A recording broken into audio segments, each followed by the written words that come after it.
This is the Misdirected Mark Podcast, a podcast about gaming, game mastering, and entertaining you, our listeners. We are explicit, you have been warned, and I'd like to thank Mike Willard for letting us use his music on our show. Now let's pick up those mics and get on with this thing. Alrighty. Oh man, you better hand me that garbage bag. Is your box almost full? Pretty much. Hold on a second. Sorry. I turned my volume on. Pretty much never see anything quite this bad. Oh, hey, guys. Oh, whoa. What the hell, guys? This place is a disaster. Yeah, you better be careful. That'll stain if it gets on anything white. Oh, right. Never mind. No white, man. All black. Yeah. Well, geez, hand me the paper towels and see if you can find the rest of the chairs. I think some of them got knocked to the next room. Furniture's a mess, and the equipment is like dude, it's all over the place.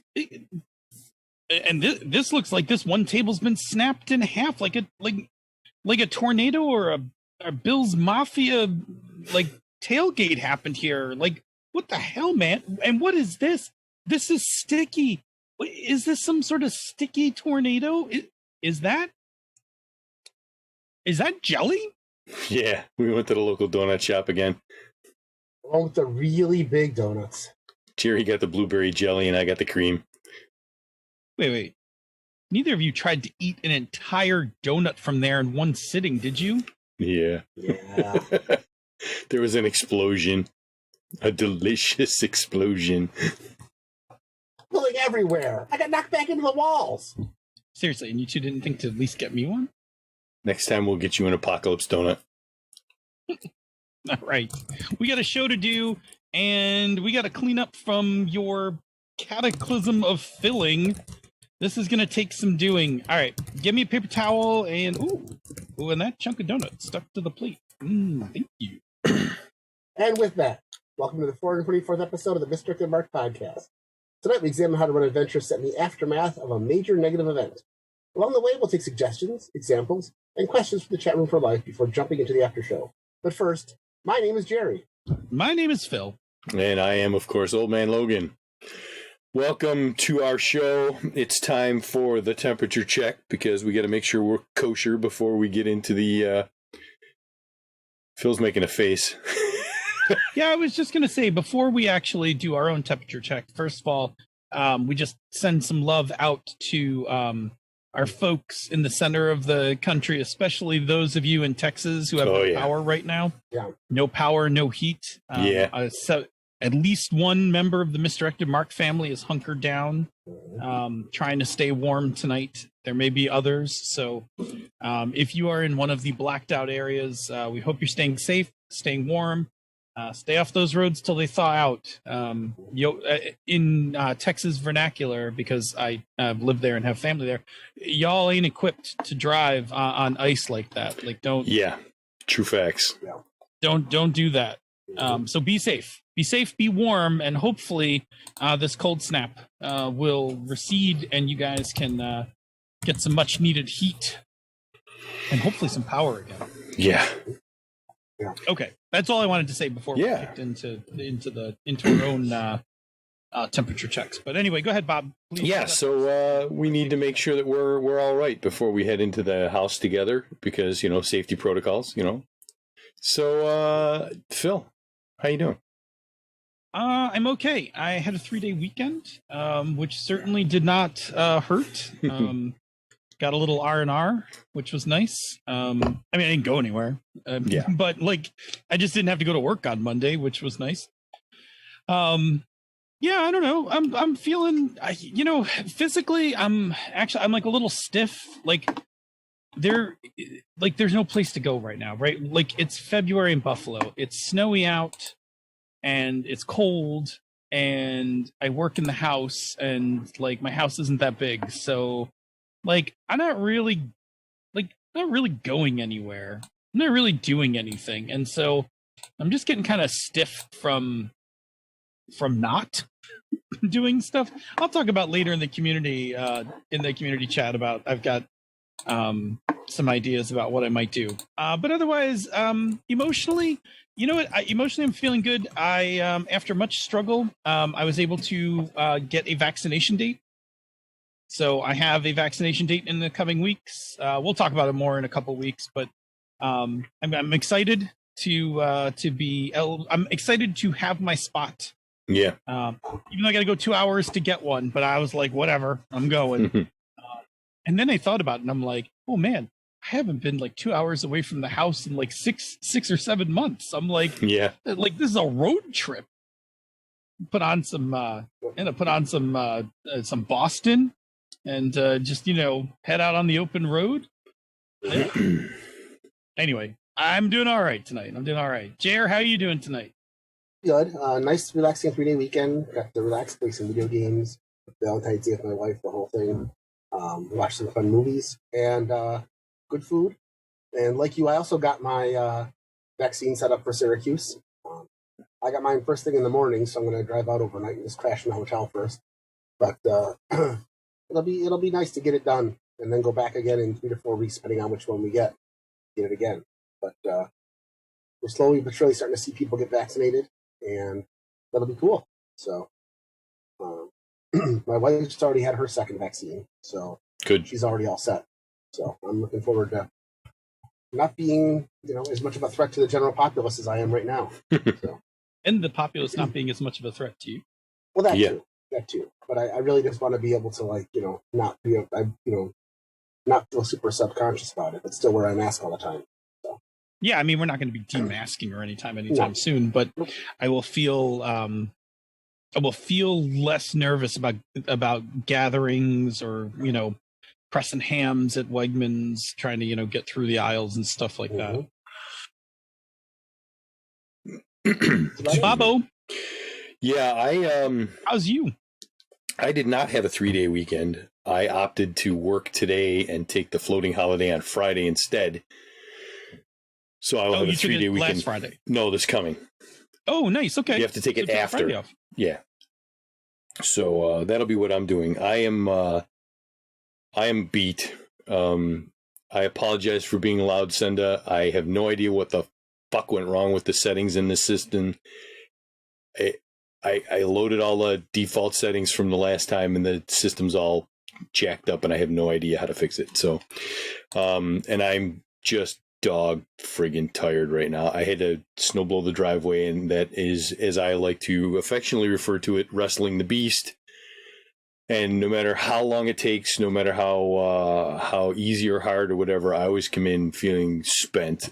So, and I did not get a chance to even take a nap or anything like that. So, Bob is tired. Well, you know what? If you're, I know if your audio is a bit loud, you could, without making any adjustments, just push your mic back just like an inch or two, and that should take a little off the. All right, we'll see if that does anything to it. But anyhow, other than that, I am otherwise pretty good mentally and physically. So, let's go do a show, shall we? Yeah. Let's do that thing. Let's all go to the lobby. Let's all go to the lobby. All right. Hey, it's a one thing. There was that time that we did the one thing, and then we talked about our one thing. Somebody's got to be the first one to do the one thing. Yeah, I'll do the one thing. Go ahead, Jerry. I'll do the one thing. I'm good. At Bob's recommendation, I watched a little show on Netflix, a movie called Space Sweepers, and holy fucking cow, it was amazing. It was fun. It was good special effects. It was a good plot, fun acting, great action, cool cinematics. It's basically like a near space cyberpunk adventure. You can watch it either subtitled or dubbed, or like me dubbing with subtitles, which is really funny because they don't always line up all the time. It is literally a cyberpunk a cyberpunk or Shadowrun adventure set in near space. I mean, right down to the character archetypes and everything else like that, and it's just a lot of fun. And it's got a lot of heart. Yeah, it's very much about like redemption arcs and found family and loyalty and teamwork and extended brotherhood, and also like seriously like fight the fucking corporation. I mean, 100%. It's all that.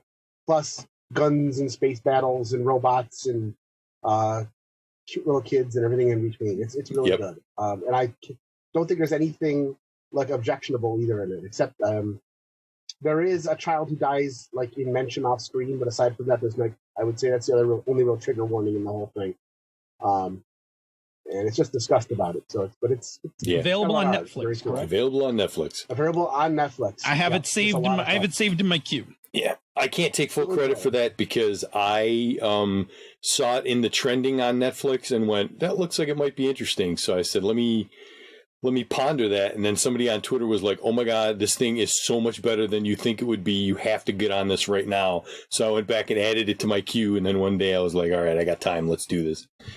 So cool. Netflix has been bringing over a lot of good Korean shows that the Green Zone or the Green, whatever the limited series crazy Lovecraftian exotic Lovecraftian monster movie was a lot of fun, and they do the same thing. So I would just say it's worth seeing. Cool. So enjoy. Awesome. How about you, Bob? What'd you do this week? So I got a new TV. Kick ass. I don't remember if I mentioned it in any of the previous stuff. I know I mentioned it on the Slack channel.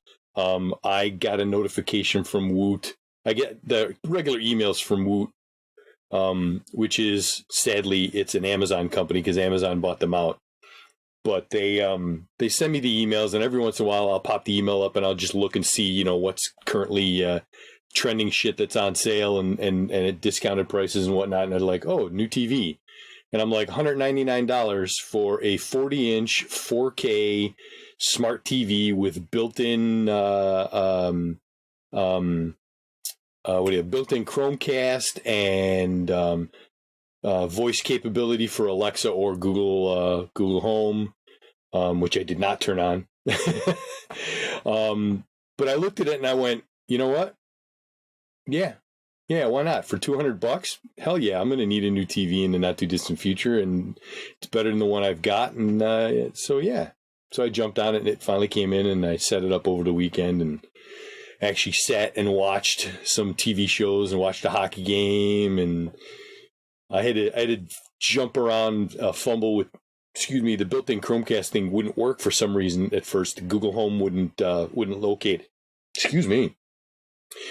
There was a problem. The app on my phone could not find it, and it wouldn't show up. And then finally, I got it fixed. So yeah, it's like I don't have to sit at my desk where I'm sitting here recording this right now and do all of my content viewing. Now I can go sit in my comfy recliner with a big TV from a distance away. Oh, that's nice. Yeah, that's cool. So yay, really nice. That is very cool. Yay. Phil, what about you? What's your one thing? My one thing is I spent a good portion of my 3-day weekend, especially Sunday while I was trying to register at the vaccination website, reading iHunt. This is what you call it? This is a fate-based game. This is monster hunting in the millennial gig economy. I'm digging this game. Like, we're going to switch over our Numenera game to play iHunt. In the community corner, I'll talk a little bit more about the Numenera game. There wasn't anything actually wrong with it. It just wasn't providing for me the way I like to run games. So, in the, let's do what makes people happy kind of thing. We just started chatting about it, and we fell onto iHunt. And as soon as I kind of read the game, I was like, oh, this is my game group with Glenn, Tony, and Bob. And I'm like, this will be fine. This group will. We're going to be all right. This is a game that hits this group. That looks very good. Just right. So I'm really enjoying it. I've been reading it. It's like 95% Fate, and the 5% that they've extended like into Fate, I really like. So pleased all around, and I'm enjoying reading it quite a bit. I think I'm going to go get the print version. Like it's in pre-order, but you can order it's like the print version plus like all the PDFs or something. Yeah. And I was like, yeah, I'm gonna do that. Oh, by the way, so Jared just in the chat room plugged his link for the review. I read Jared's review before I started reading, before I picked iHunt. And that's why when I was looking through the book trying to figure out what kind of character I wanted to play, why everything looked so familiar, because I proofed his review. Yeah. Yeah, How quickly we forget. I immediately Googled reviews for iHunt, and Jared's article came up, and I was like, oh, Jared wrote it, and jumped right in and read it, and I was like, oh, I feel really good. Like, I feel even better now. Like, having, like, Jared liked it, I'm feeling good here. So, yeah, so I was very pleased with it. I'm very pleased with it. I'm still reading it now. I've gotten about like a third of the way through the book, but I'm thoroughly enjoying it. I'm actually really excited to make some characters and actually play. I think we're gonna have a ball with that game. The four of us. That's a good game for this 4 people at the table. Yeah, I've kind of started to figure out like what the correct game is for that group, like what it needs to have, and I like this game falls squarely on that lands in that quadrant. Cool. Let's roll over to some announcements. I've got a little Star Trek stuff to do, and then Jerry's going to run down a couple more Kickstarters because tis the season. Yeah. So anyway, let me announce right now officially the Voyager Watch Club. So if you have not watched Voyager or you love Voyager and want to like come with us on this journey, this will be working towards your Delta Quadrant certification. We are going to start in the evening of Tuesday, March 9th at 11:30 p.m. So that's our normal watch time. We'll start with the two-part opener, which I believe is called Caretaker, if memory serves. Yep. And we will then do we'll do this exactly the way we did TNG and we did DS9. I have 124 episodes, so slightly smaller than DS9. 124 episodes spanning 7 seasons. And we'll do it the way we always do. I'll put up a posting with the week's episodes. We'll have, I believe Rob already created the forums. So I will start populating the forums in the next week or two, and we'll have our standard Tuesday night watch party, and we will go through all 7 seasons of Voyager. And at the end, you will receive your Delta Quadrant certifications. That's the Voyager Watch Club getting underway on Tuesday, 3/9. Nice. All right, cool. Jerry, you got to tell us about some Kickstarters. We got some good ones here. Yeah, we have too many Kickstarters. I'm not going to lie. We have. They're great. So first off, the Slackroom's own Christopher Gray has a new game on Kickstarter called Temples and Tombs, pulp adventure using the Gear Zero engine. So this is going to be a good chance to get out and do your exploration, kind of Indiana Jones or reverse Indiana Jones, as Phil commented on. But you can go out and it's the Gear Zero engine will be nice for this. If you have one more little tool in your tool bag, it's out now. Next, we have Mutants the Now, which is a modern mutant animal zine. It looks like it's basically an updated TMNT. Phil, what engine are you using? Excited. I'm very excited for the Mutants in the Now. Which engine are they using for that? I believe the author is crafting their own, but it is reminiscent of that other. Well, we can say it. They couldn't. The game is obviously an homage to TMNT, but the licensing and all of that has gone to antiquity, so they are kind of retro cloning up their own. They did say in the description it's going to be a D20 die for hitting and stuff, and percentiles for skill checks and stuff. So that is hearkening, very close to Palladium. And they're going to do a very similar system, like the point buy for your mutant, your mutant abilities. Yeah. Hey, listen, let's see what they do with it. Oh, I'm excited. I'm excited. Even if it's just something that like we just play around with or whatever a little bit. Like I assume like it's Victor Wyatt's fault. I would not have seen this and not have seen this come through. But thanks to Kickstarter telling you when your friends back stuff. Yep. I got the email message that Victor backed it. Then I think Victor actually went and put it in the Slackroom, which also didn't help. Yeah. He did. So then I also backed that. So the next one is, by the time this episode drops, the Everway Kickstarter we mentioned last week will have only a few days to go. That's still going strong. They met double their goals, so they're starting to hit some stretch goals and such. It's a big job, but it looks pretty good. And if you missed the original Everway or want to see kind of an early card-based indie game, it's a neat little system, and we're interested to see what they do with it. And lastly, a game that I think I've heard of this one before, Our Traveling Home by Ash Kreider. May have been mentioned once or twice over the last couple of weeks. Just possibly mentioned in a few places. Just maybe. Also, we don't want the boss to be angry at us, so we just made sure that we also got this in. But looks really good. This is a tabletop RPG inspired by Studio Ghibli, with queer romance and found family and healing through belonging. It's on Kickstarter right now. It's got, I think, about 2 weeks left to go. And by the time this drops, it's got 3 weeks now. 2 weeks by the time this drops. Give it a shot, because if you listen to it or talked about it or heard about it, it's supposed to be an amazing game. It's even on SaskGeek right now, so take a look and enjoy it. It's supposed to be an amazing game. So those are our announcements so far. Cool. Yeah. Cool. That means it's time for our feature segment. Gird yourself, Phil. Okay, I'm ready. Do it up. Workshop! It's the aftermath. Oh no, what has happened? Everything has changed. It's ruined. How are we going to survive? How are we going to go forward? We're going to figure out a way to blaze a new path into new adventures in the aftermath in the workshop. Don't suck.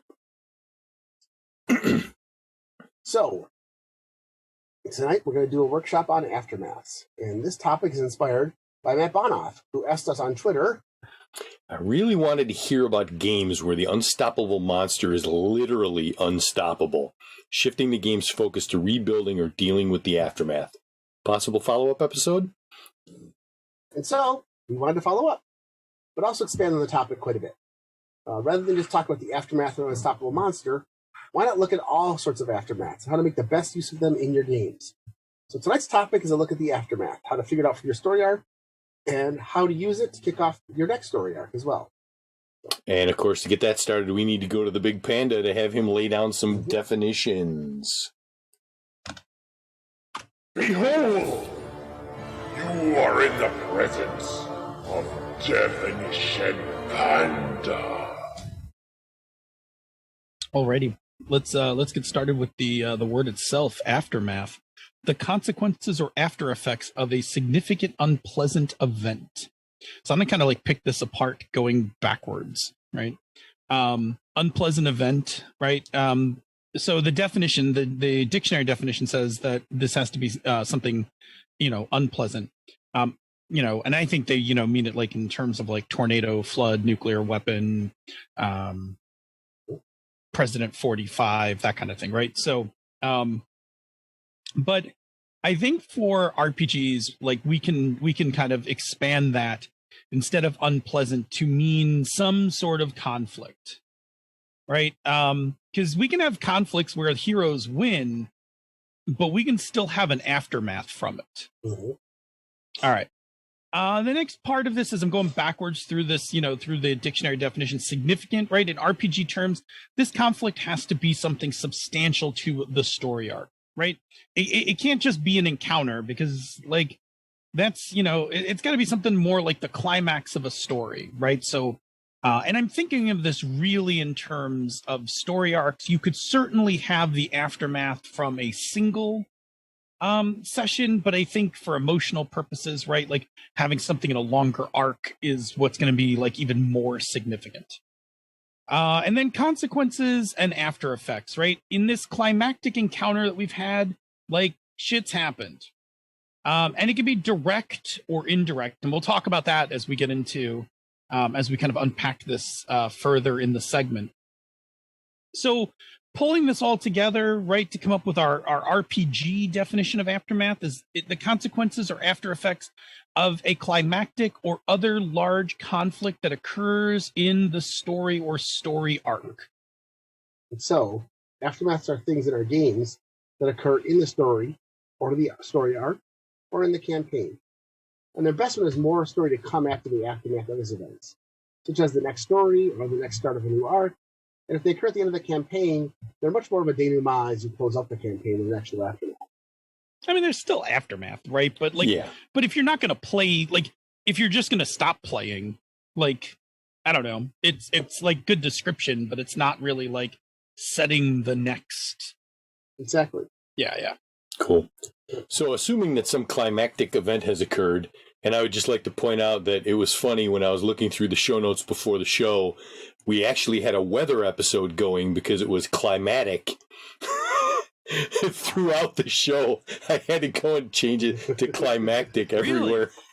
It was climatic. Must have been on a roll last night. Well, it's a word. Climatic and climactic are words. So you know, I just didn't realize.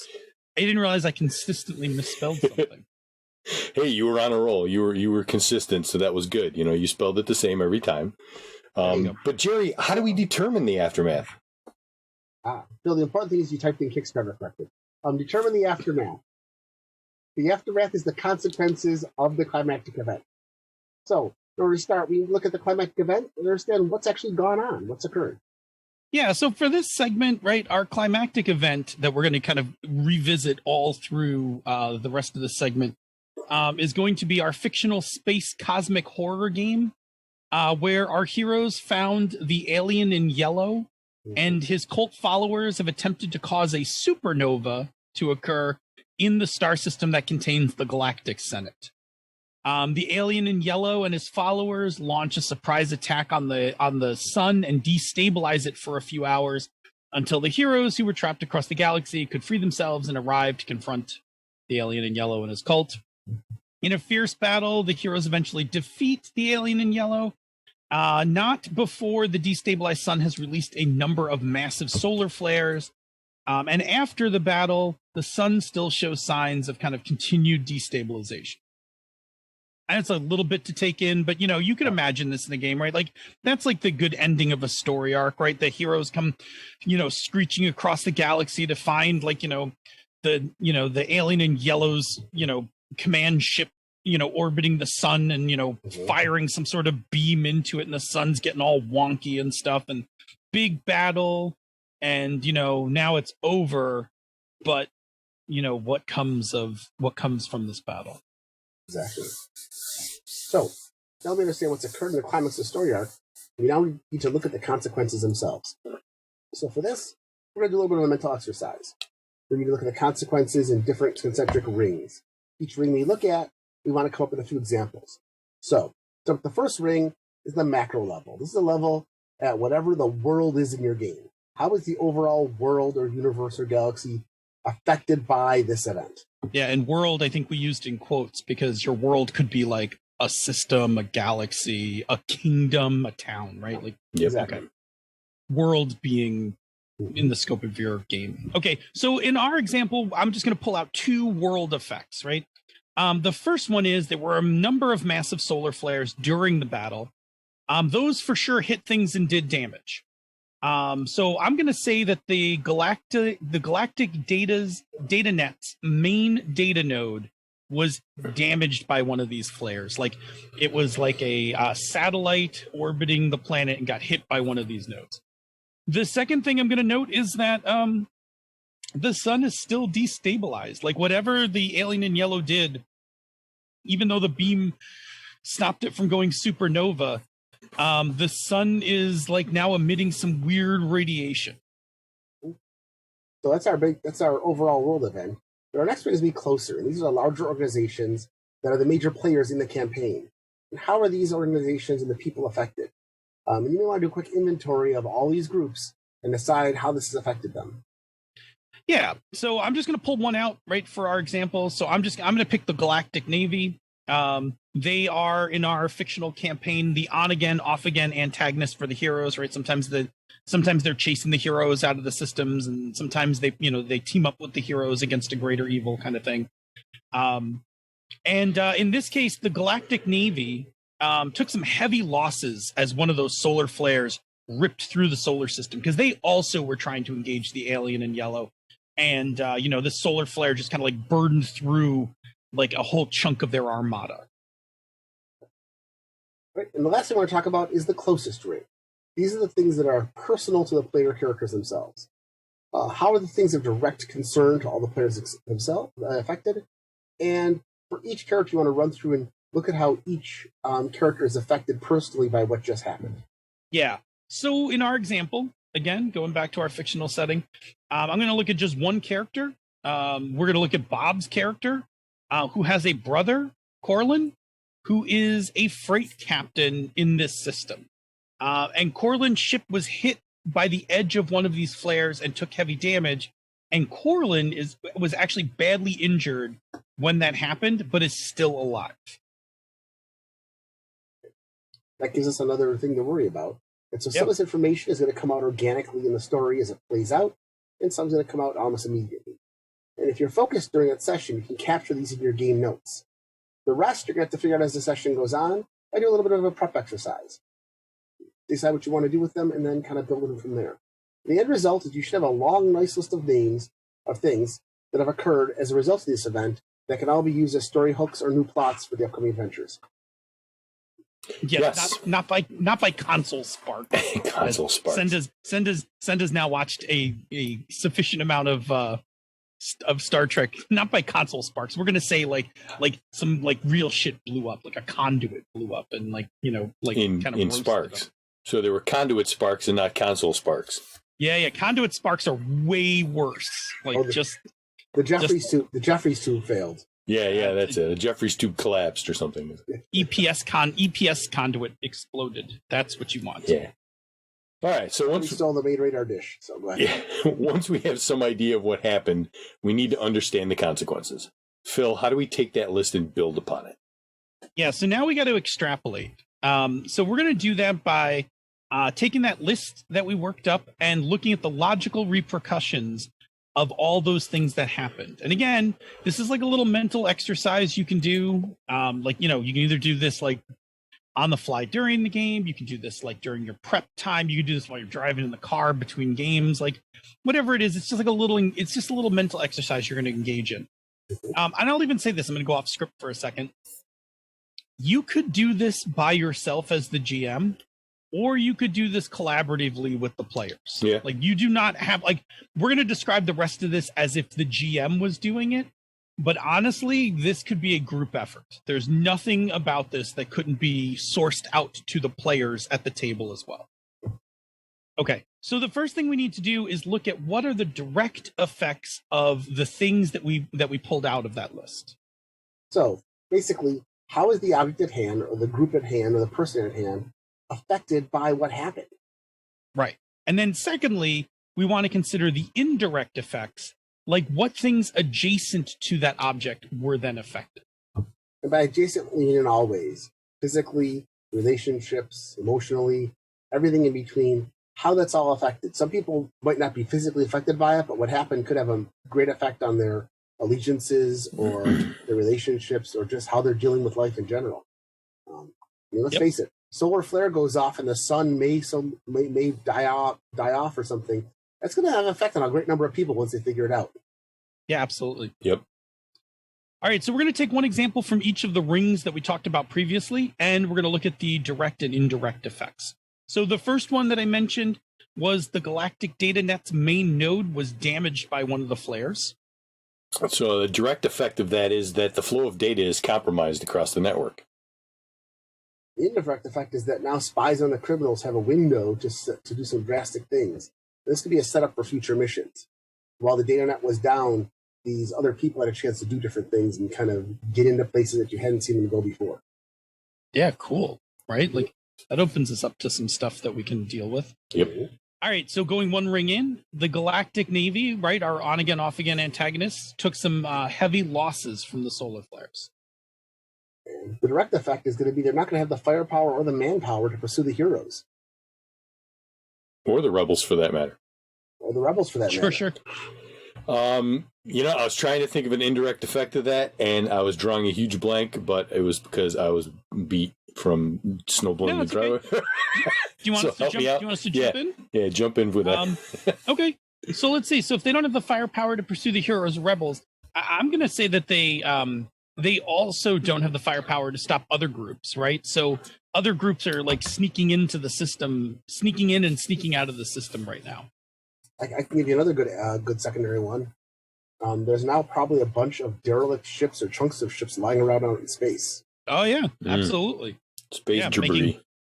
Making some places either hazardous or making like a really cool place to do some salvage if you're down for some salvage. Exactly. Or maybe like if you're a space sweeper.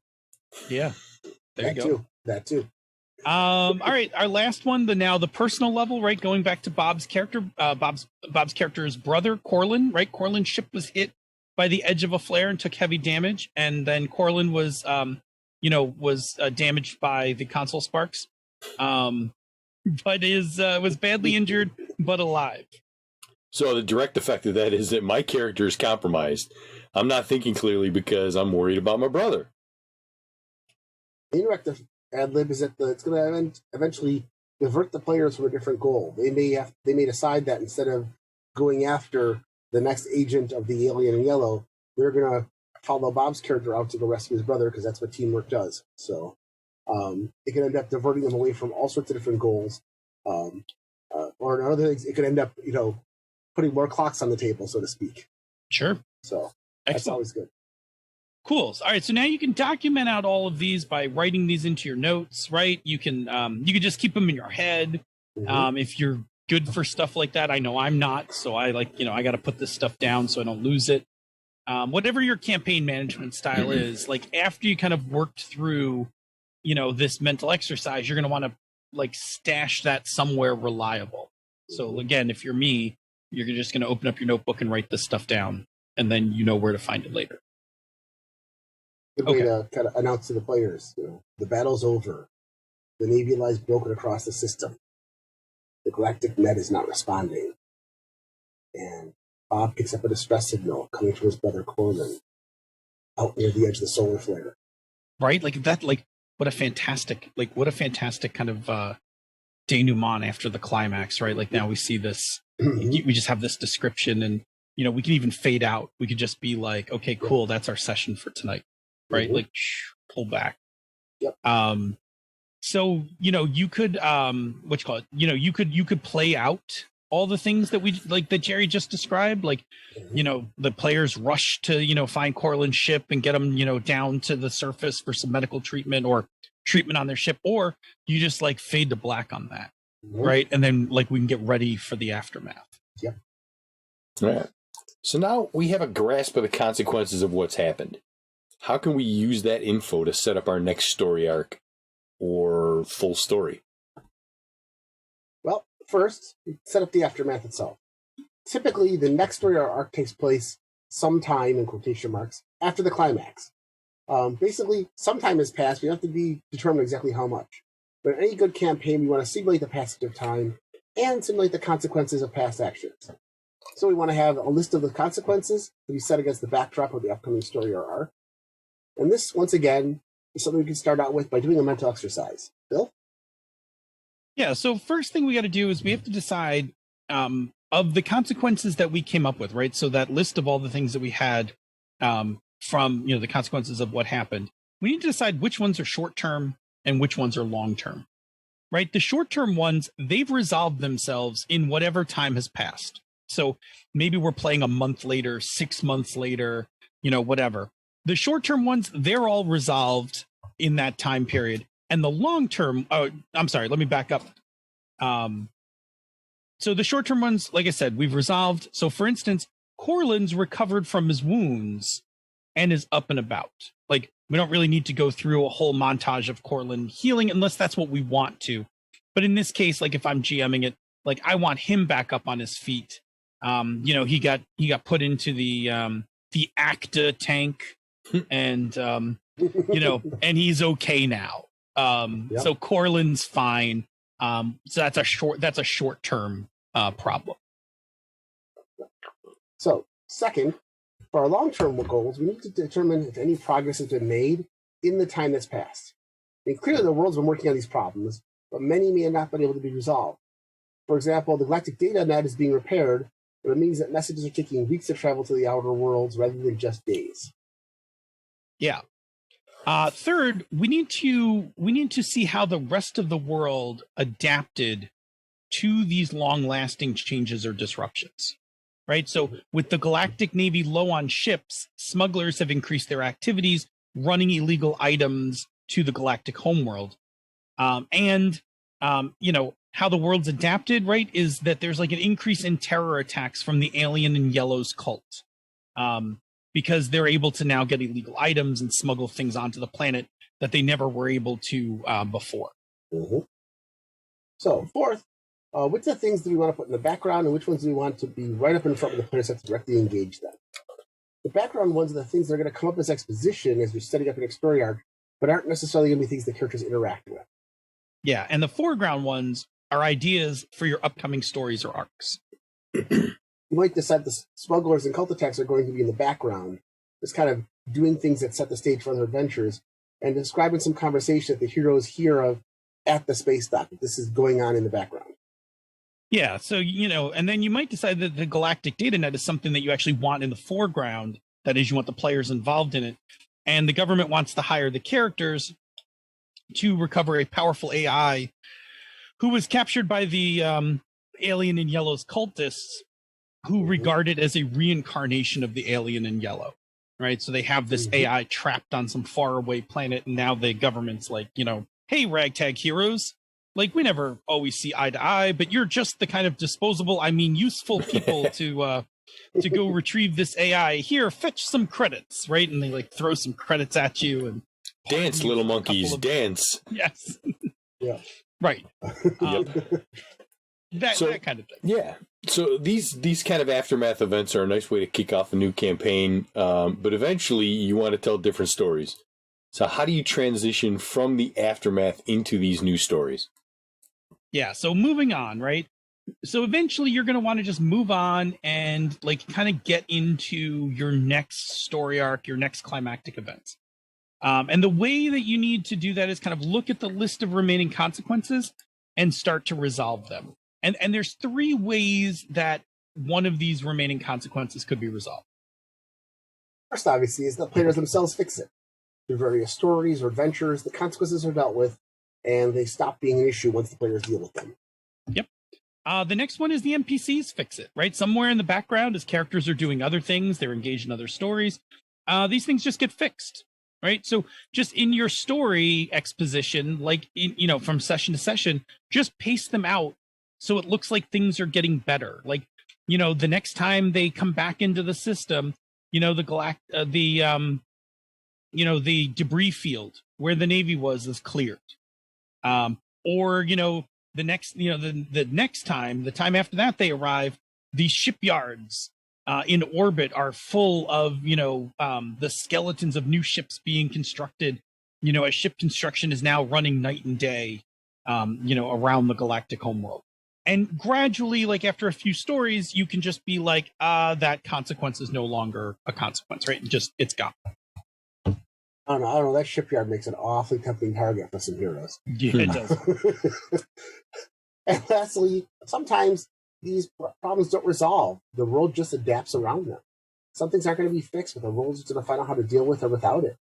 This could be something that you cover as exposition, or it might be something that characters actually openly adapt to.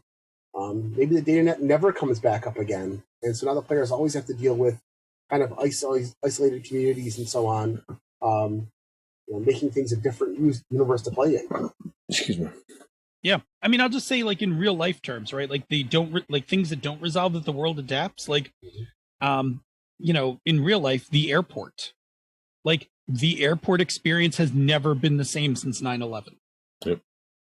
Right, like the world just adapted to it. Like, we all just got used to TSA and lines and little mini bottles of stuff. And I'm not going to make any judgment calls on how effective that is or isn't, but that is an aftermath of something terrible that happened, where the world just adapted to the problem, like, or to the consequence, I should say. They just adapted to the consequence, and we're like, I think, as Bob is fond of saying, to quote that comedian, I guess this is me now. Yeah, Jim Jeffries. Yeah. And to be honest, again, before we kick over to the end of the end of this part of the segment, there's going to be some aftermath from COVID.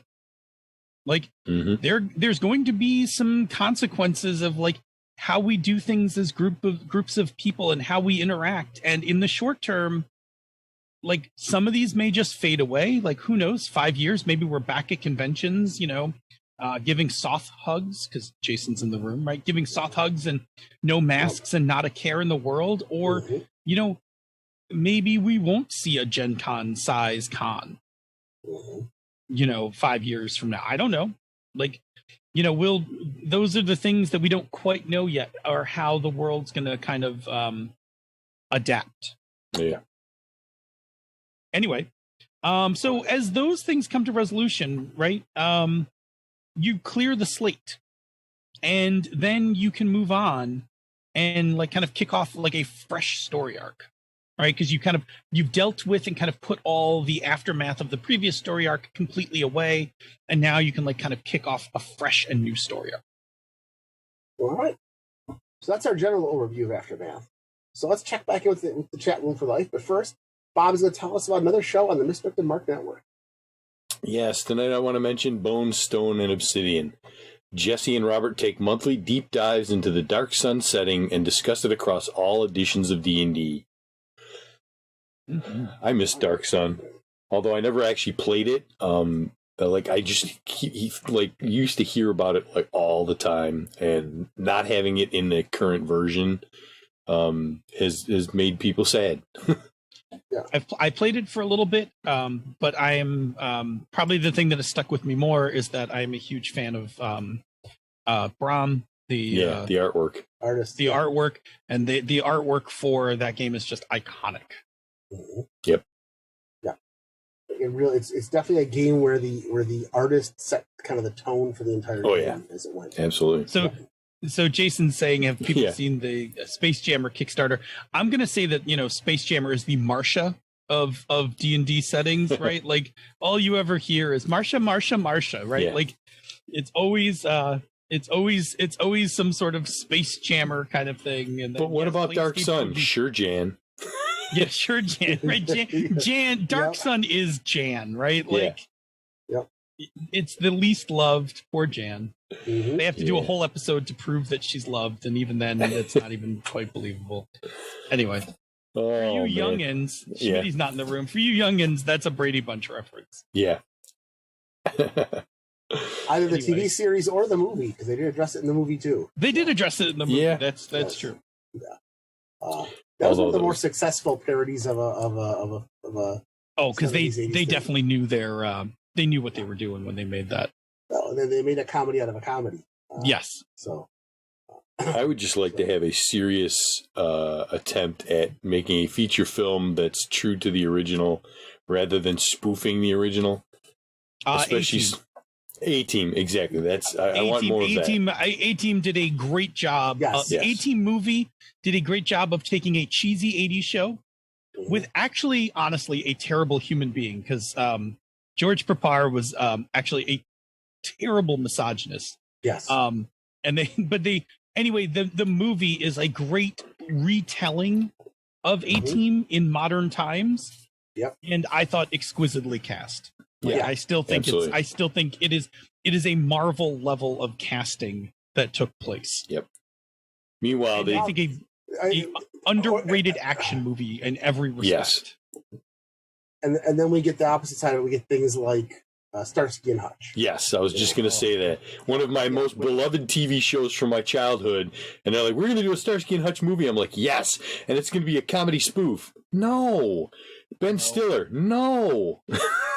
That would be like if they were going to do a Miami Vice and do it as a comedy. I would rend garments right now. Like, I mean, they did that with 21 Jump Street, which I never watched, but I mean, that was a serious TV show.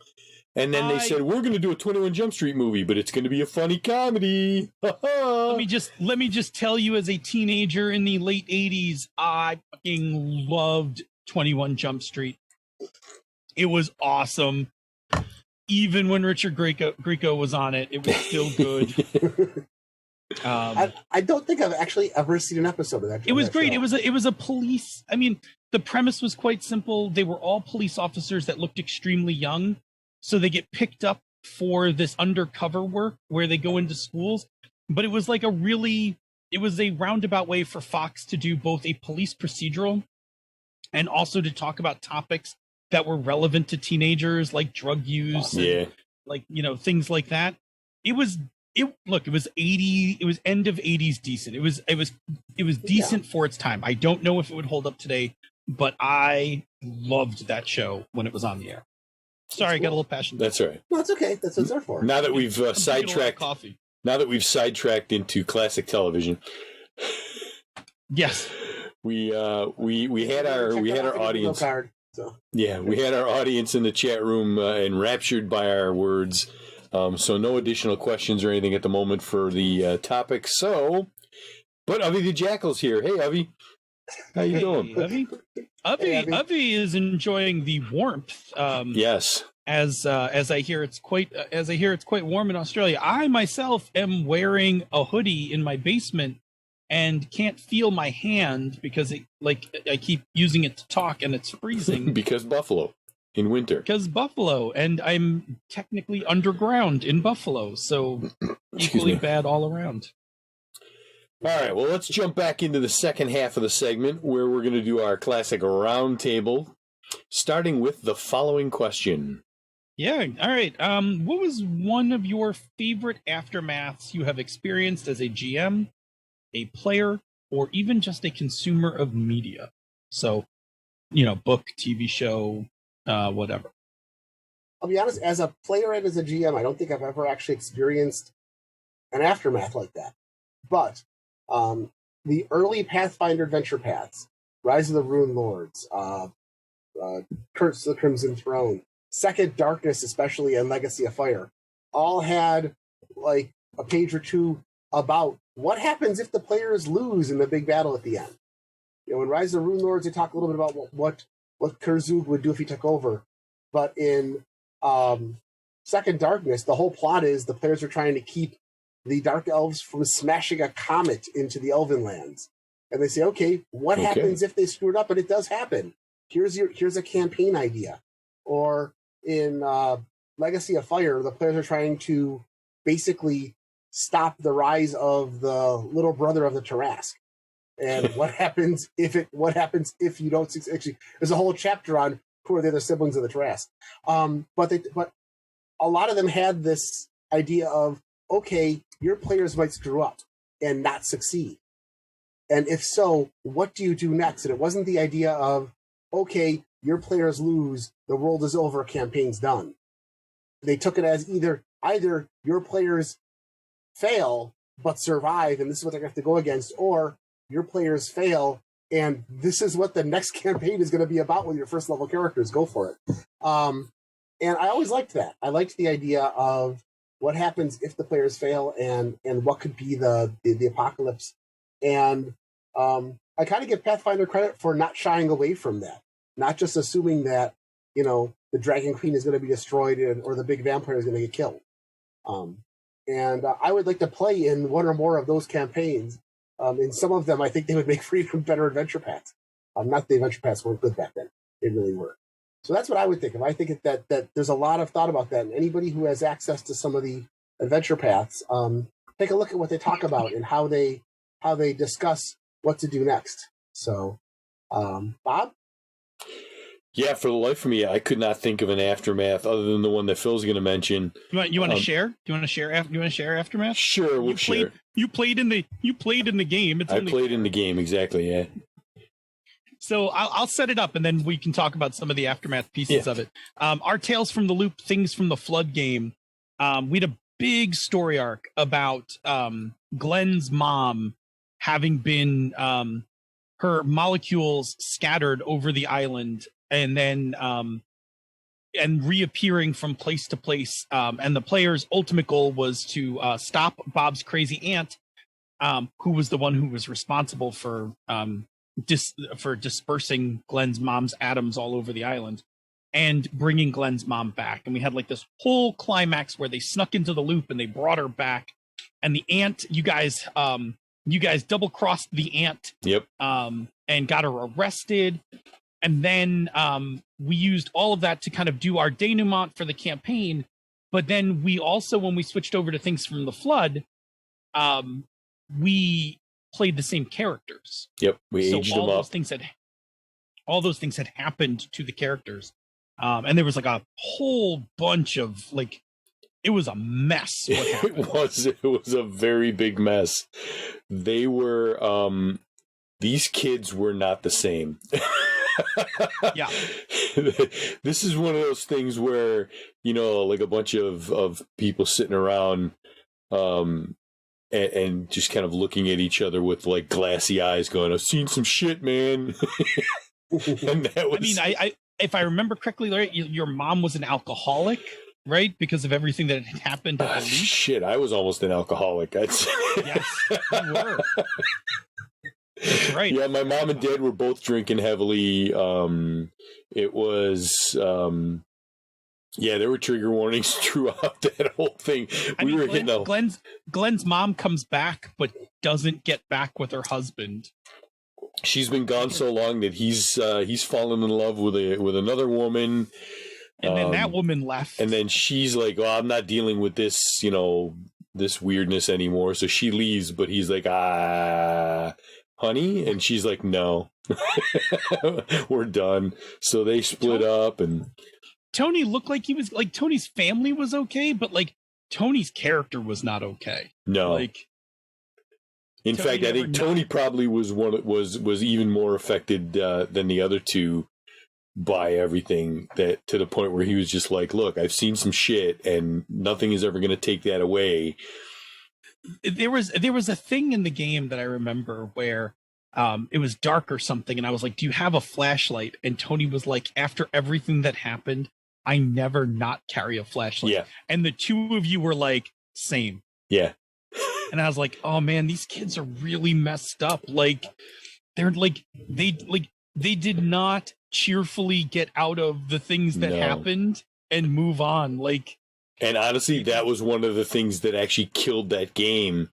Yes. Because at the time we were like, "Oh, it's just too dark for us right now in the moment." Yes. Like if the world around us hadn't been where it was when we tried to do that, we would have continued that game and we would have played those characters in that, because we liked where it was from a player perspective, like delving into these issues with these characters.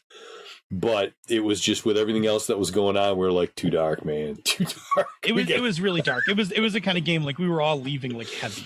Like the game was like the game and the adventure we were playing was this mystery about the student who died, like that everybody knew, man. Like when they it was rough. Yeah.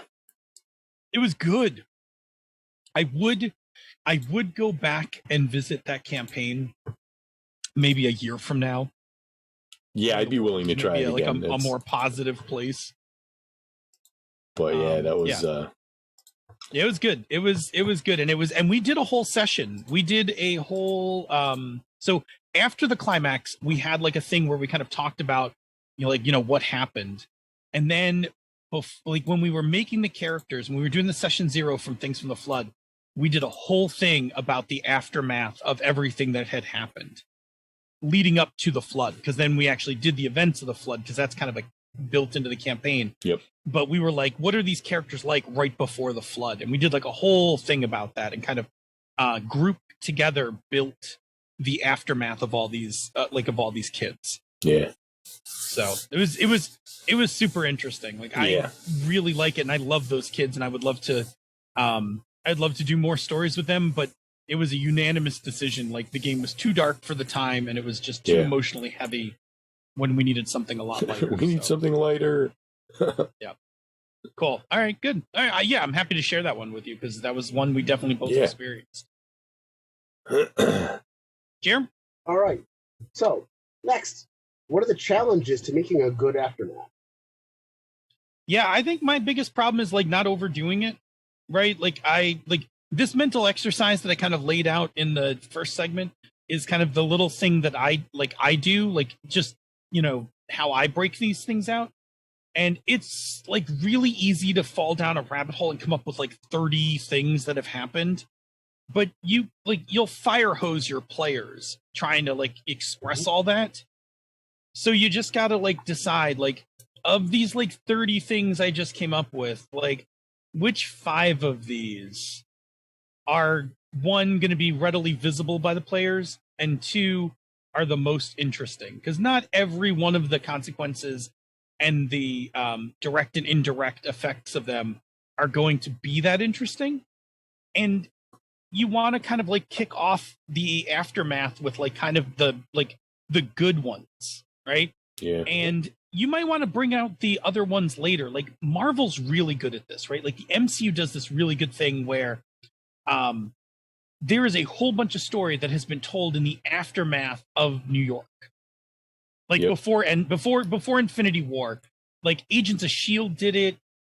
Spider-Man was an aftermath, was set in the aftermath of the attack on New York, right? And so what they did was like they didn't hit you with all of it, but they would bring you back to a story and be like, oh yeah, these guys, they're cleaning up Grand Central Station post attack on New York.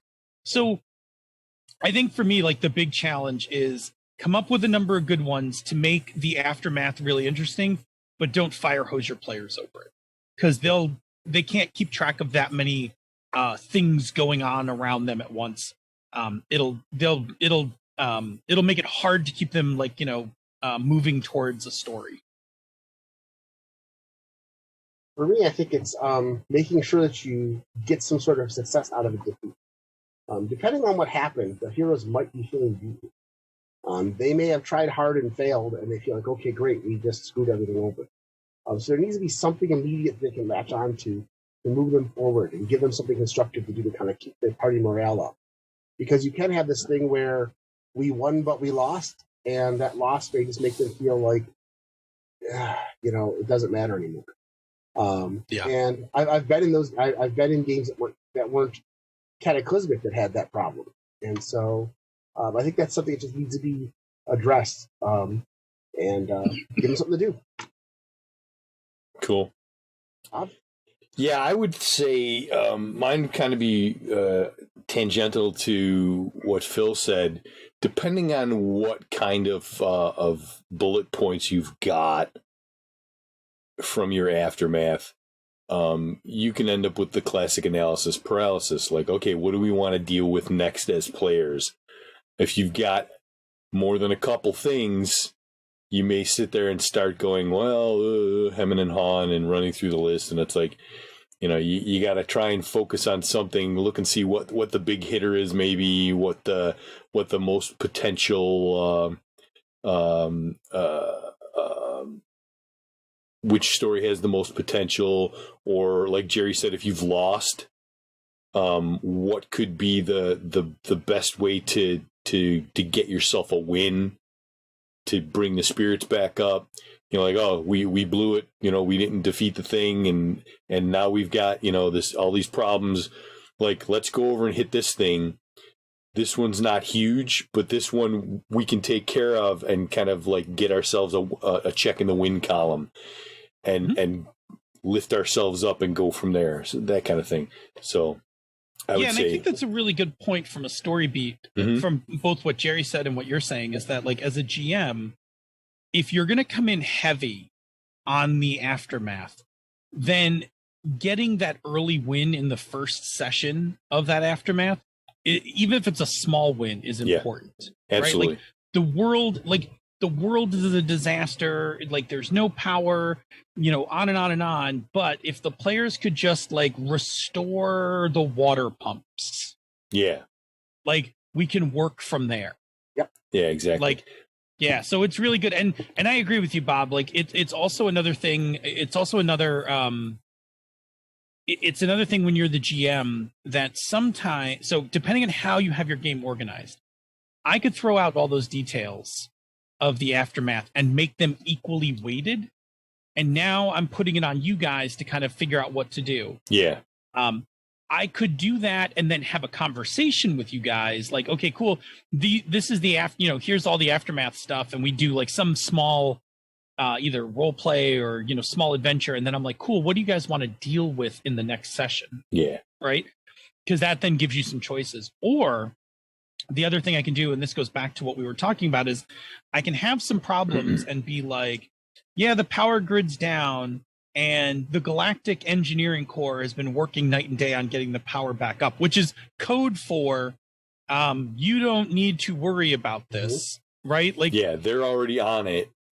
Right. The bigger problem is like there's no water in your neighborhood. Yeah. Right. Like that's a way as a GM where I can tell you some of these things, but I can kind of through language kind of steer you towards like, this is where I would like us to go.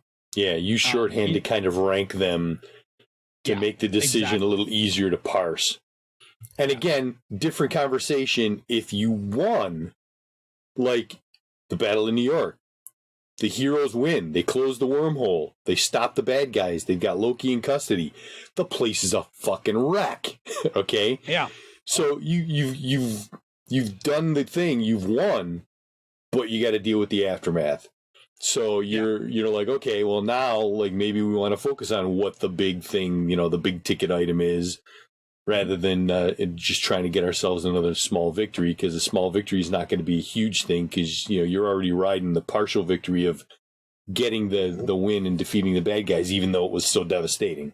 Well, I guess sticking with that Marvel thing, right? And if we just look at the Avengers, don't look at Agents of S.H.I.E.L.D. or anything else. Yep. If you look at the second Avengers movie, like you see what some of the aftermath things are, right? The Iron Legion is Tony's way of like, how can we protect more people when one of these events occurs? Yeah, warn people to get them out of harm's way. And I literally just watched that when he talks about like the next attack is going to come from Earth, it's going to come from space. Yeah, this is why we have to do what we're doing, and the whole movie is about the world reacting to the aftermath of the Avengers running amok. Yes, I mean most of Avengers 2 is just Tony's PTSD running amok. Like, but the other thing is like Veronica is another direct aftermath thing. Like, oh, it was great we had the Hulk to fight the Chitauri. Also, we're gonna need to figure out what to do with the Hulk, right? So there's the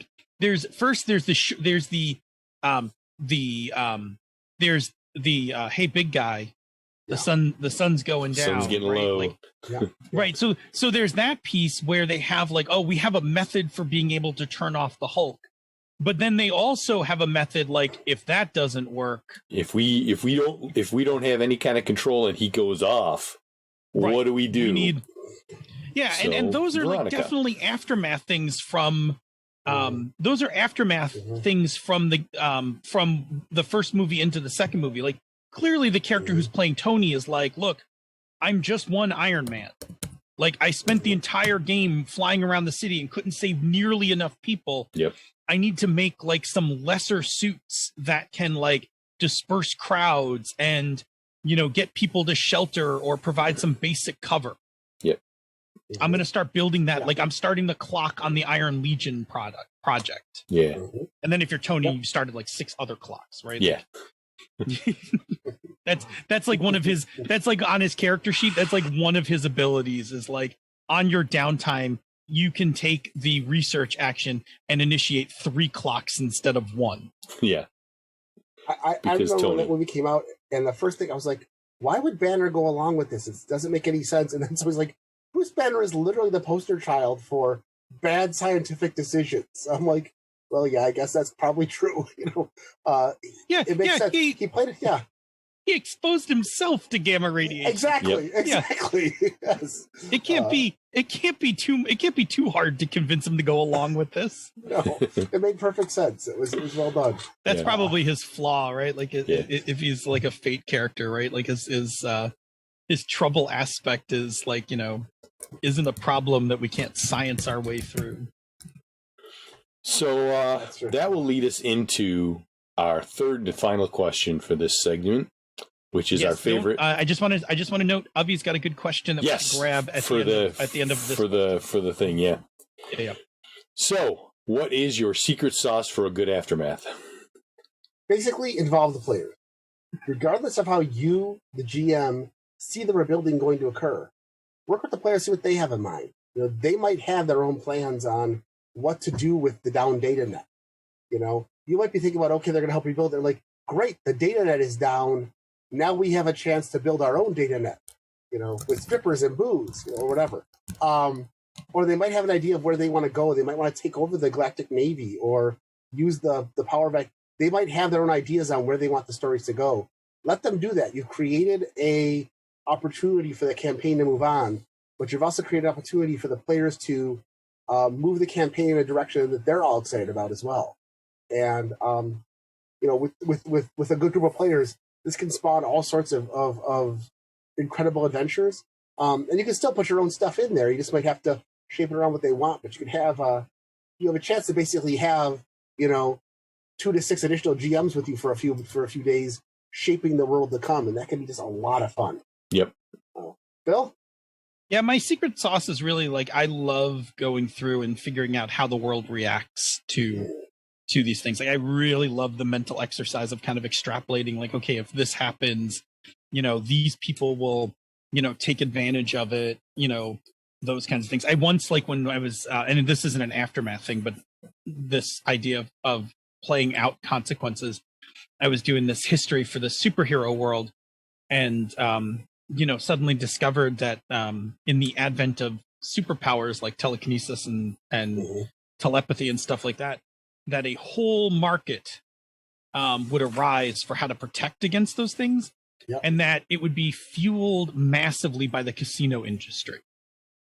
Right? Sure. Psionic inhibitors and the casino industry would be massively invested in trying to keep out, telepaths in casinos and telekinetics away from, roulette wheels and craps dice and things like that. So, I love those. And I'm a fan of this in history too. Anytime you find these weird occurrences that weird things that happen in history, I love those things. So I love going down those rabbit holes and kind of how does this event suddenly make the Thieves Guild the most powerful guild in the city? Right? Through what weird chain of events did that just occur? Because it's interesting. That's my secret sauce. Yeah. Cool. All right. Jared? Okay, so that's basically I'm looking at Aftermath. This is I'm looking at Aftermath. Wrong page. So that's our look at the Aftermath. So, we hope the next time you set one up in your game that some of this advice will help. And now we're going to check in with the chat room one more time before we go into the conversation corner. Easily the worst closing we've had for a segment. It happens. So, Avi the Jackal, friend of the show, what's on the next page? longtime fan, had a great question. When should I tell an Aftermath story rather than moving on to something different? That's a good one. Yeah, so I think one of the things I was thinking about when I was thinking about Aftermath episodes, because it's fresh in my mind, was I was looking at Star Trek. I was looking at Deep Space Nine, the end of season 6 into season 7, right? Because the end of season 6, right, is we've got Jadzia dies, right? Dukat is walking around with a paw wraith in him, and the paw wraith goes to the Celestial Temple. Cisco leaves DS9, right? We got a whole lot of Aftermath, right? When we open on season 7, right? There's no Dax. Cisco's gone, right? All this stuff's happening. And if you look at the episodes for season 7, there are 3 episodes that deal with the aftermath from that season, right? It directly is okay, all this shit happened in the season finale. Episodes 1, 2, and 3 are going to clean all this stuff up, right? We're gonna get Ezri. We're gonna find the Orb of the Prophet. Quark, Worf, and Julian and Miles go on the mission to get Jadzia into Stobel Core, right? All these things are happening. The 4th episode is Take Me Out to the Holodeck, the baseball episode, right? And it's a clear sign from the writers that we're transitioning out of aftermath stories, and we're moving into a palate cleanser so that we can start new stories in season 7, right? Like, it's a very distinct line that they're like, cool, we've had 3 aftermath stories. Here's a hint, we're done with the aftermath stories, right? Like, we're just going to have everybody on the holodeck having a lighthearted episode because our previous 3 were heavy. So I guess what I would say to Avi's question is, why, like, when should you tell an aftermath story? So we are creatures that believe in cause and not believe. We are creatures that are tuned to cause and effect. So if you put something out there, you've got to resolve it one way or the other. So what I would say is, like, you got to do like, if your climax has a whole bunch of consequences, you really got to do something about it before you can kind of move on from it. Now, whether you kind of just wrap that all up and you don't, like, your aftermath is just some exposition before you start your next story arc, or whether you go into a set of stories that explore that, that's a little bit more preference for the GM. But you got to put some sort of cap on it, because if I come out of that big fight with the alien in yellow, and I'm like, and we come to the next session and the Galactic Navy's chucking around and there's nothing wrong with the Galactic Net or anything, I'm like, what happened? Like, campaigns are about consequences and passages of time. What just happened? Why are there no consequences here? Right? Did it matter? Right? Because that's what happens. I think you lose the importance of the climax if there aren't sustainable aftermaths. But also at the same time, you may not want your whole your next story arc to just be about the aftermath, and that's what I was talking about in that segment about moving on, right? Like play out some of it and then figure out how the rest of it gets resolved. Like, play out the parts you want and then just resolve the rest of it in the background. I mean, think about all the shows that we've seen that have massive unresolved plot points. I mean, half the complaint people have with Game of Thrones is that they threw away 2/3 of their plots. And well, I mean, there's lots of complaints about Game of Thrones, but I mean, that's something that goes on. It's what's gone on with them, and you see a lot of that. I mean, as much as I love Chris Claremont, that was one of Chris Claremont's running things with the X-Men, and especially Excalibur, was, hey, here's a cool idea I've got. We just did something really cataclysmic about it. Next issue, yeah, we're forgetting about that, moving on to something else. And he's a great writer, but it took a while for them to bring that all back to fruition, which is really cool. So yeah, and I mean that's another case, right? Like, if you've spawned out too many, consequences, like, you're never going to get to all of them. In a show, in a campaign, like, you just can't get to all of them. Yeah. At once. Like, that's the thing where you really got to, like, not fire hose your audience or your players. Yeah, if you create too many of them, then you're gonna have to hand wave some of them and just be like, this got taken care of. Yeah.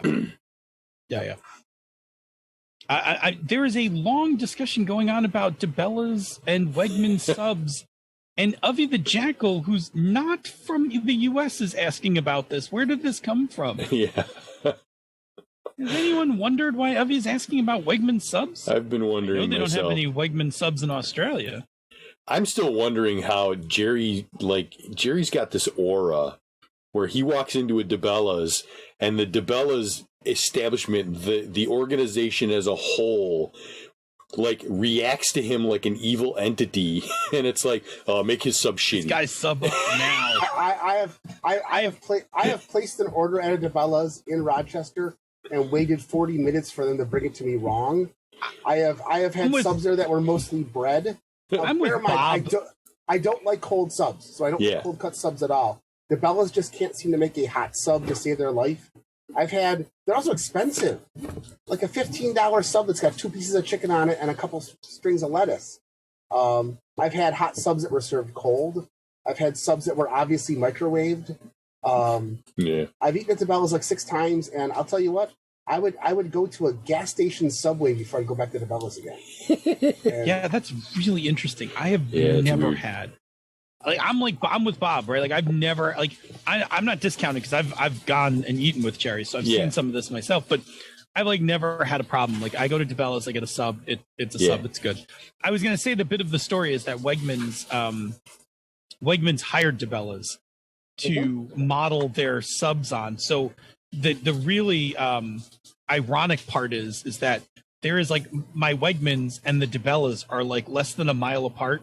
And it's really just like, I don't know, which one do you want to go to? Because it doesn't matter. They're the same damn subs. And it's fine. It might be how they make them. Because I've gone to Wegmans and ordered the exact same sub from Wegmans, and they make it perfectly. The food's always hot. They don't give you more bread than anything else. They give you plenty of toppings. It's weird. I do understand that it's the same bread. It's just one of those things, man. Just one of those things. DeBella's sub. I mean, I've actually skipped lunch because the rest of the people I'm working with went to DeBella's. And I'm just like, you know what? I'll sit in the car. Now I need a meatball sub. Yeah. But yeah, that's mystery solved. I'm pretty sure Avi has mentioned this before. He's got family in Albany. Okay. And so he's visited. And that makes sense. I was like, that doesn't, like, I don't, like, why would you know that? That's, especially that much detail about DeBella's and Wegmans. But yeah. Yeah. Oh, so to wrap back around to the original question. To wrap back around to the original question, Avi followed up. So it depends upon feel. You deal with the aftermath when it feels right, which the answer is pretty much a yes. You just have to remember, like, your world is a evolving place. So if you're not going to, like, the thing you don't want to do is not deal with it in some way, because that doesn't, like, that's not how we perceive how the world works, right? Like, you know, post 9/11, like, you know, the world reacted, right? Things happened, and some things went away, right? Like, the military stopped searching my car when I went to the airport. Some things didn't change, right? Like, they get to the airport 2 hours before, like, you know, that's now a fixture. Those kinds of things. But what can't happen is you can't have an aftermath and then not deal with it. Right? Because what happens is our brains are like, wait a second, I saw a cause. I've not seen the corresponding effect. Yeah. And depending on what your cataclysm or event was and the types of aftermath that you've got, it's entirely possible that the vast majority of it is like all of these things, like normal authorities can handle, like rebuilding this and redoing this, and like you do it like, you know, the 9 endings for the Lord of the Rings. Like, you know, as the days and weeks go by, you know, this is taken care of by these people and this is taken care of by these people. And so a lot of them you just may want to wrap them up with a little quick verbal, you know. Yeah. And if you want if you want another good example of a quick way out of an of basically not having an aftermath, I mean, we did a whole thing about having them, but if you don't want to have one, look at the end of Guardians of the Galaxy, right? So the planet's been attacked, right? Ronan's been stopped and destroyed, right? Like, the city's clearly in tatters. The ship is gone, right? Groot's gone. And then, like, it cuts and we get, like, a little bit of stuff about Star-Lord's background. And then they walk him out and show him the new ship. And here you go. Go off on your merry way. Yeah, exactly, right? Like, they got, like, a little Groot they got Groot in a cup, and, you know, they just climb on the ship and it's off to the next all of this stuff in the background here, don't worry, we got that. Exactly, you guys go do your thing. If your game is that story, like, that's for Guardians of the Galaxy, that is the perfect ending to Guardians of the Galaxy, right? Like, it's not the Guardians, like, it's not the Guardians' job to figure out how they're going to get another ship or how Nova Squadron's going to rebuild itself, right? Like, no, they're off for their next adventure, right? Yeah. Whereas, like, when we flip over to the Avengers, right, like, it's like a very different story about like what happens, like what we see and don't see post Avengers 1.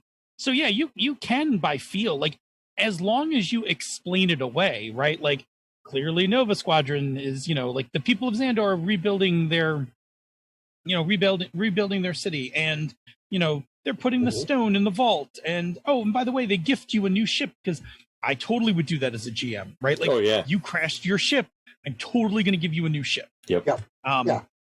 Especially if I'm playing the Guardians campaign, where it's pretty upbeat and we're having like more fun. Yeah. Like, you crashed your ship into defeating the bad guy. Cool. By the way, here's your new ship. Yep. Yeah. Plus, you just saved the planet. We're gonna actually do something about it. Yeah. Which is something that I think offsets a lot of what happens in a lot of these things. Which is, hey, you just saved the world, and now we're not going to give you anything. Reward them for doing the right thing. Oh, absolutely. Yep. Like, that's a nice reward, right? Like, they, nice new shiny ship, and then the other reward, right? So if we're playing on the personal level, right? Then the other reward is then Peter opens the somehow in the wreckage of everything they found. Yeah, they found the package. They found his present, which he opens up, and then finds the cassette. Yeah. Which is that's the personal. Yeah. That's the emotional beat reward. Yep. For that, the rest of the characters' emotional beat reward is they've now found family. Yeah. The scene on the bridge, with all of them now as this like newly linked, like found family, is kind of the emotional payoff for all of them. Yep. And you get a little baby Groot. That's right. And baby Groot, right? Because who doesn't like baby Groot? Baby Groot, good. Teenage Groot. I have a teenager. I'm not as impressed with teenage Groot as. Yeah. Oh man. All right. Avi said, so you don't think Guardians needed a scourging of the Shire? Yeah, no. I think Guardians. No, that one didn't. I think Guardians wraps up exactly how Guardians should wrap up, right? Like, just. Yeah. That's a good example of good storytelling again. Something that Marvel seems to have down. Mm-hmm. Yeah, exactly. All right. Well, I think that brings us around to the conversation corner. You think? I do. Think so? All right, let's do it. Boo to the kids. All right, so some of you may have noticed, my head's nice and clean again. My hair is also cut. Like, as is Jerry's. And as is Jerry's. I just, I got to keep my hood on for thermal regulation purposes. Yes. I was like full on like mullet almost. Like, I had way too much hair, and Sunday I was like, you know what, screw this. As much of a pain in the ass it's going to be to clean it up, I'm like, I got to get rid of this. So I just went in the bathroom, threw a towel down to help catch a lot of it, got the vacuum cleaner on standby, just took my clippers and just zzz. I tell you, man, Floby. The suck cut. Okay, he's going to put this thing on your melon. For you youngins, that was a Wayne's World skit on Saturday Night Live with Mike Myers and Dana Carvey. They're the people on that commercial for yes, for Uber Eats. Yep, the Uber Eats commercial. That's those guys. That's those guys. Oh man. So yeah, I did that. Yep. Cut my hair. Said, by the way, Milky said that she would be more than happy to help tidy it up next time if you want. There you go. She's got her stuff. Yeah, I missed like 2 spots on the edge. There's just a little bit, but you can't see it, so I keep forgetting to go and clean it up. We talked about Space Sweepers. I looked at it and I went, all right, this looks interesting. I started watching it and I was like, wow. I'm like, this is interesting. And I got partway in and I was like, damn, man. Like, this thing's really rolling. So, good times. I gotta say that has some things. I watch movies like that with a GMing and gaming thing in the background, and there is a scene in there where there's a chase sequence that involves. At the end of it, ends up in a fight scene. It's one of those fight scenes where you're like, the GM just threw a whole bunch of 0-level NPCs at the player characters, because you realize that the heroes and the bad guys are not operating on the same level of competency once the fight starts. It's pretty amazing, and I love that. Yeah. Very good. Good times.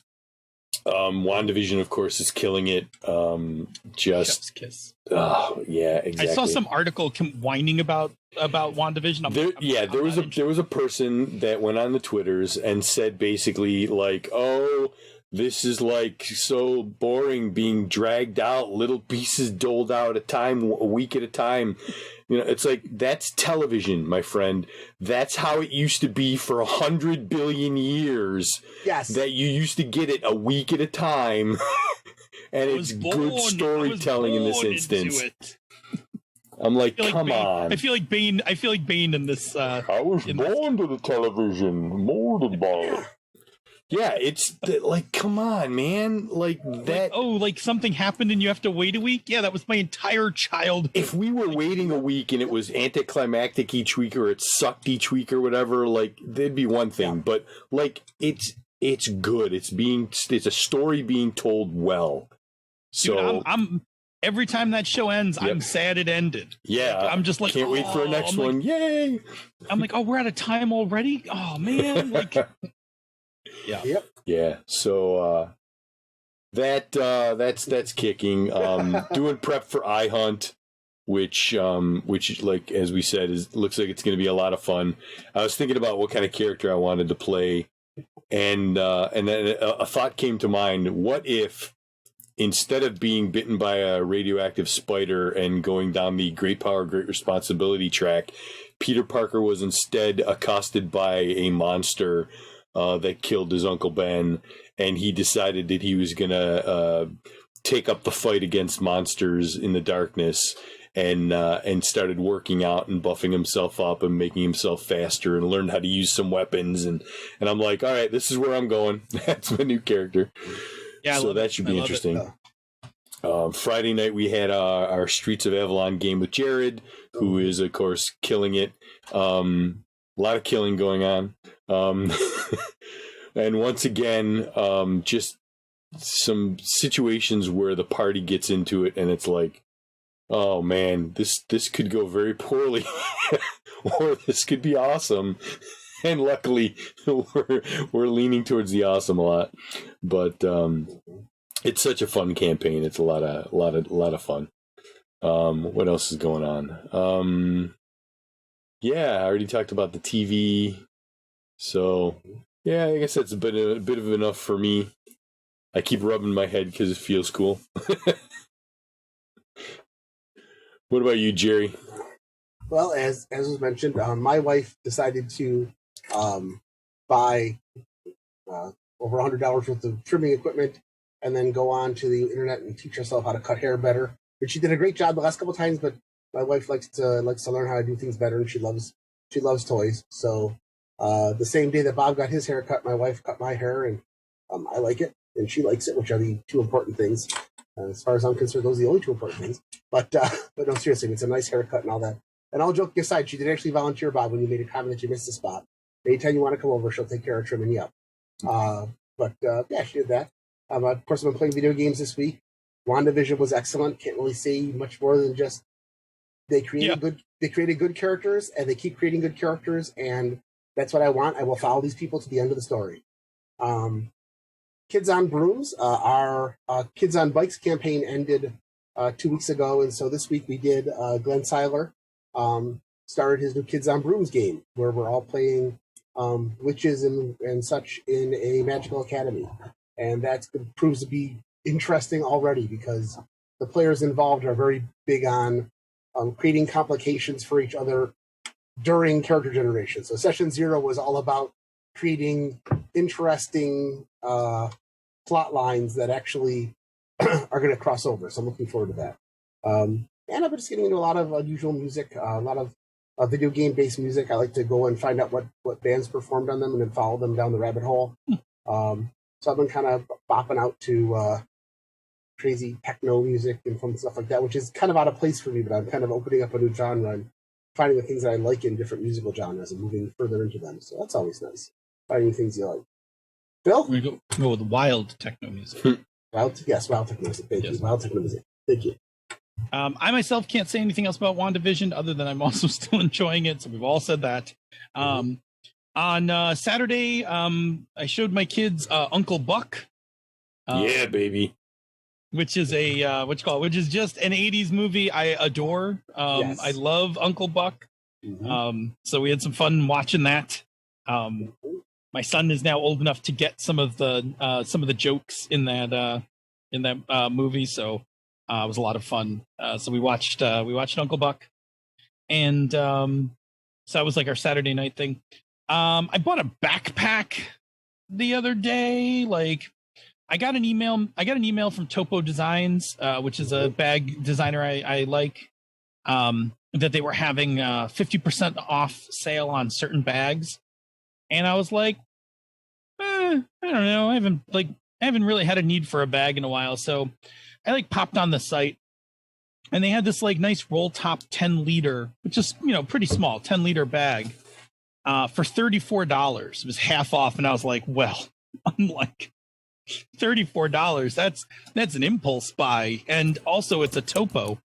And I have a bunch of their pouches, right? Like for Bob and Jerry, like if you've seen any of the pouches that come out of my bag, those are almost always Topo pouches, because I love their pouches. And I really wanted one of their bags for a while. So I got this like 10-liter forest green roll top backpack. And, my goal with it is like, it's a solid light day pack. Like, if I'm gonna go ride my bike somewhere and I want to bring, some like a snack with me, or a sweatshirt or a book, like this is the backpack that would be for that kind of trip. Like, it's 10 liters. It's really just like a day excursion pack, not anything like for serious traveling, or even day-to-day EDC, right? Like, this is just day excursion pack. But I really like, at $34, I couldn't resist. And the other thing is, so I'll say that I'm in the process of kind of swapping out my bag aesthetic. Early on when I got into bags, one, because it was cheaper, and it was easier to get into. I have a lot of tactical bags, right? So I have, military style bags with Molly, and, I've got geek patches on them and paracord wraps and all that stuff. Like, I mean, you guys know, like, if you've been listening to the show and seen me at a con, like, you've seen one of those bags. But in light of current events, I'm kind of like not wanting to rock the tactical look, just because of, militias and things like that. So I'm kind of just starting to steer my bags towards non-tactical bags. So I have, a number of non-tactical bags. I have a 30-liter, Tom Bin, a 20-liter Peak Designs. Now this Topo will be a 10-liter, and then I've got a 6-liter satchel from Tom Bin as well, which now gives me a pretty good range of everything from I'm running to the coffee shop to I'm going on like a 3 or 4 day trip on a plane, right? I've got a bag that now kind of covers all of those. So I think at some point I'm going to actually take all my Molly stuff and bundle it up and put it on eBay or something, and sell that like whole lot of bags, and just kind of move them out of my collection and replace them with some new ones. Just because I, think I'm ready for like a change, and I think I'm ready to buy some different bags. So anyway, I bought a backpack, and I'm excited because it'll come sometime this week. And I'm looking forward to just like kind of having a new bag, even though I'm not going anywhere. But I'll take it with me to Syracuse to get my vaccination, because I'll put all my stuff in it. So I did some of that. I've done some doodling this week, right? I spent Friday night with my little art book trying to practice my doodling. I think I'm getting a little better. I mean, it's not real, like it's not serious drawing, but like my doodling's getting better. And I've now just fallen down the rabbit hole that I think I'm going to buy an Apple Watch. I've been a little on the fence about it, and then I kind of like watched some stuff about it, and I'm like, oh, this is really cool. Like the new Apple Watch is like really nice. And I was like, I don't know, like maybe I should get one. And then I started watching some videos on it, fell down a rabbit hole, talked now to a few people in the Slack room who were like, you should totally get one, right? Like there were some people who were like, you should totally get an Apple Watch. If you're already in the Apple ecosystem, you might as well just get one and like get it over with. So yeah, I'm checking that out right now. I'm pretty sure my birthday's coming up in March. I'm pretty sure I'm going to get it for myself as a birthday present. Because hell, I survived the pandemic so far. So Yep. I feel like that's a suitable pandemic survival birthday gift. Plus, for Bob and I, who both have birthdays in March, we're about to have our second COVID birthday, and I'm not pleased about it. Not happy at all. Some of you will only have had one of them by the time the pandemic ends. Bob and I will have had two. For 2 birthdays, we have been trying to go to Texas de Brazil for some Brazilian steakhouse. That is not happening. We're going to likely wind up celebrating our birthdays on camera again. It's a thing. Yep. Anyway, I'm dealing with that by buying my way through it. So anyway, yeah, that's about it for me. We can go ahead and start wrapping up. Ow. Yes, the meat sweats. All right. That will put us at the old Patreon shoutouts. So thank you very much for being patrons of the show. Joseph Peralta, Carl Halperin, Michael Draper, Mike Amer, My Brett, Ninjabi, The Rainmaker, Richard Wayne, Rory McLeod, and Savannah Sizer. And thanks to everyone for listening tonight. Yeah, thank you, everyone. If you're free on Tuesday evenings at 8 p.m. Eastern, 6 p.m. the Queen's time, come join us live on Twitch, where you can hang out with the other awesome listeners in the chat room for life and ask us the occasional question.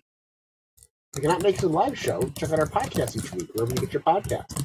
And take a listen to some of the other shows in the Misdirected Mark Network, such as Mastering Dungeons, Bonestone Obsidian, BFM Gamers, Pandas Talking Games, The Gnome Cast, John Crew Hustle, The Lounge, Bonus Experience, and back episodes of She's a Super Geek. You can and should check out our sibling podcasts, Tabletop Bellhop, The Knights of the Night, and the always amazing Gaming and BS. Yeah, absolutely. After you have sifted through the rubble of what has happened, and before you venture out on your next adventure, leave us some feedback. You can always reach us directly via email, mmp@misdirectedmark.com. Check us out on Twitter. The show in the network is @misdirectedmark.